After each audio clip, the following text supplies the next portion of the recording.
সামনের রবিবার আমাদের প্রথম ডেটিং। একটু টেনশনে আছি তাই নিয়ে। আমি স্মার্ট হওয়ার 100 উপায় বইটাও কিনেছি। 2 পাতা পড়েই কেমন ট্রাম্পের মতো কনফিডেন্স পাচ্ছি। ওই দিন ওই বইয়ের আসল পরীক্ষা। রাধিকা সবার থেকে কেমন যেন আলাদা। সবাই ডেটিং এ যায় দামি রেস্তোরাঁয়, রাধিকা সকাল 11টায় মোহরকুঞ্জে টাইম দিয়েছে। মোহরকুঞ্জ নামটাতেই একটা টেনশন দেওয়া ভাব আছে।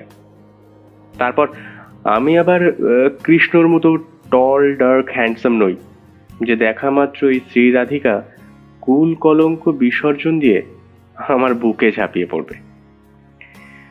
আমি ব্যাগে করে স্মার্ট হওয়ার বইটাও এনেছি। বলা যায় না কখন কাজে লেগে যায়। সব সময় তো শোভনকে ফোন করে জ্বালানো যায় না। কাল ডেটিং এ কি করব জিজ্ঞেস করতে ফোন করেছিলাম। সে খাপ্পা হয়ে বলল, তোর কি ফুলশয্যার আগের দিনও ফোন করবি আমাকে?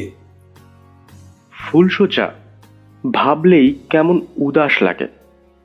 মোহরকুঞ্জে অনেকগুলো মার্বেলের বেদি আছে, তার একটায় বসলাম। ঘড়ি দেখলাম 10টা 35। রাধিকার এখনো আসতে দেরি আছে একটু।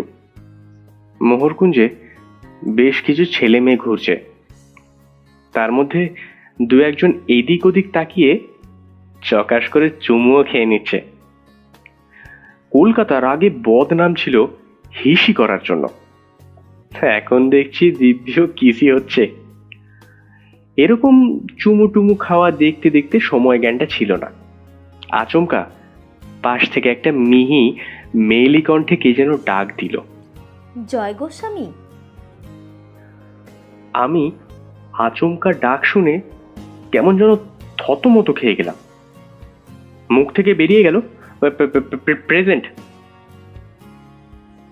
পাশে তাকিয়ে দেখি ময়ূর রঙা শাড়ি পরে বিদিশার নিশার মতো খোলা চুলে হোয়াটসঅ্যাপের সেই ছবির মেয়েটা, রাধিকা।